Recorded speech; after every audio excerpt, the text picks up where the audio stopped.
వచ్చే ఎన్నికల్లో టీడీపీ విజయం సాధించి అధికారం చేపట్టాక బీసీల కోసం ప్రత్యేక చట్టాన్ని తీసుకువస్తామని మాజీ మంత్రి అమర్నాథ్ రెడ్డి స్పష్టం చేశారు.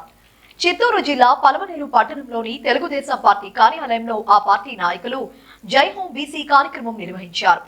పలమనేరు నియోజకవర్గంలోని పెద్ద పంజాని, బైరెడ్డిపల్లి, గంగవరం మండలాలకు చెందిన బీసీ నాయకులు పెద్ద సంఖ్యలో ఈ కార్యక్రమంలో పాల్గొన్నారు.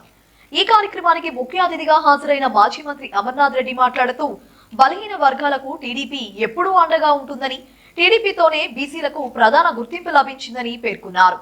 బీసీలను రాజకీయంగా, ఆర్థికంగా ముందుకు తీసుకెళ్తున్నది నాడు ఎన్టీఆర్ నుంచి నేడు చంద్రబాబులేనని స్పష్టం చేశారు.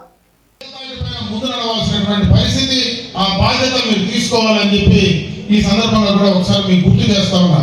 ఈ జైఓబీసీ కార్యక్రమం ద్వారా అందరం కూడా తెలుగుదేశం పార్టీలో మిళితమైనటువంటి కార్యకర్తలు, నాయకులు కూర్చొని మనం మాట్లాడుకునే దానివల్ల పెద్దగా ఉపయోగం ఉంటుందని నేనైతే అనుకోవడం లేదు. ఈ సందర్భంగా ఇక్కడ ఉన్నటువంటి నాయకులందరికీ కూడా నేను ఒక సూచన చేయదలిచాను.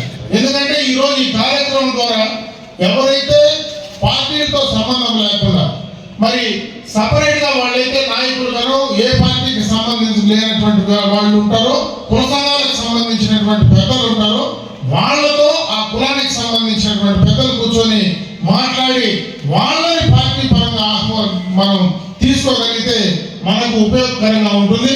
ఎందుకంటే మనం తెలుగుదేశంలో ఉండేవాళ్ళు మళ్ళీ ఇదే కార్యక్రమాలు పదే పదే మనం చెప్పుకునే దానివల్ల ఈ మనకేం పెద్దగా ఫలితం ఉండేటువంటి అవకాశం ఉండదని చెప్పి కూడా ఈ సందర్భంగా మీకు తెలియజేసుకుంటూ, అలా కాకుండా ఈరోజు కుల సంఘాలకు సంబంధించి, కుల పెద్దలకు సంబంధించి ఆ కులంలో ప్రభావితం చేయగలిగినటువంటి వ్యక్తులు ఎవరైతే ఆ ప్రాంతంలో ఉంటారో వాళ్ళతో మన పార్టీలో ఉండేటువంటి నాయకులు కూర్చొని ఆ సమావేశాలు ఏర్పాటు చేసి అక్కడ వాళ్ళందరినీ కలిసికట్టుగా మనం ఒప్పించుకోగలిగితే, పార్టీ పట్ల ఆకర్షితం చేయగలిగితే ఖచ్చితంగా కూడా మనకు ఉపయోగకరంగా ఉంటుందనేటువంటి విషయాన్ని గుర్తించి ఆ కార్యక్రమాన్ని ఆ రకంగా చేయమని చెప్పి నేను మీకు అందరికీ కూడా తెలియజేసుకుంటూ, ఈరోజు చాలా మంచి కార్యక్రమం.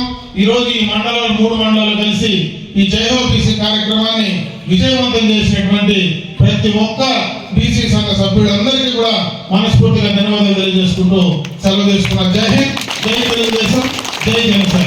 ఏం నష్టపోయాం, గతంలో ఏం లాభం పొందాం, మళ్ళీ గవర్నమెంట్ రావాలంటేనే మనం లబ్ధి పొందాలన్నా లేదంటే మనం బాగుపడాలన్నా, బీసీలు కానీ గ్రామాలు కానీ బాగుపడాలంటే ఖచ్చితంగా తెలుగుదేశానికి మనం గెలిపించుకోవాల్సిన అవసరం ఎంతైనా ఉందనేసి వాళ్ళకి మనం కనీసం 1, 2, 3, 4 మనం చైతన్యపరిస్తే ఆటోమేటిక్గా స్ప్రెడ్ అయ్యేదానికి అవకాశం ఉంది. ఎందుకంటే పట్టణాల్లో జరిగే కంటే పల్లెల్లో జరిగేది ప్రతి ఒక్కటి మనం చూస్తున్నాం. గతంలో ఒక ఇల్లు కట్టుకోవాలంటే ఇసుక, జల్లు ఎక్కడ దూరం పోయాలి, మన ప్రాంతంలోనే, మన పల్లెల్లోనే ఆ వంకల్లోనో, వాగుల్లోనో, నదుల్లోనో తెచ్చుకొని ఇల్లు కట్టుకునేవాళ్ళు. ఈ రోజు ఏ గ్రామంలో అయినా సరే ఉచితంగా ఇసుక దొరుకుతుందే చూడండి, జల్లి దొరుకుతుందే చూడండి. చివరికి చెప్పుకోకూడదు, శ్మశానాల్లో ఉన్న ఇసుక కూడా దోచేస్తాను. ఎంత ఘోరం అంటే శ్మశానాలు కూడా ధ్వంసం చేసి శ్మశానాల్లో ఉండే మట్టిని, ఇసుకను కూడా దోచేస్తున్నారంటే ఎంత నీచంగా ఈ ప్రభుత్వం పాలిస్తున్నారో, ఆ పార్టీలో ఉన్న కార్యకర్తలు ఏ విధంగా దౌర్జన్యంగా ఉన్నారో మనం అందరి కళ్ళు కట్టినట్లు మనం చూస్తున్నాం. ఇదే విషయాన్ని ప్రజలకు విన్నవించి వాళ్ళని చైతన్యపరిచి తెలుగుదేశం అఖండ మెజార్టీతో గెలిపించడానికి మనం కృషి చేయాలని చెప్పి ఈ అవకాశాన్ని ఇచ్చిన పెద్దలందరికీ ధన్యవాదాలు తెలియజేస్తున్నాను. జై తెలుగుదేశం, జై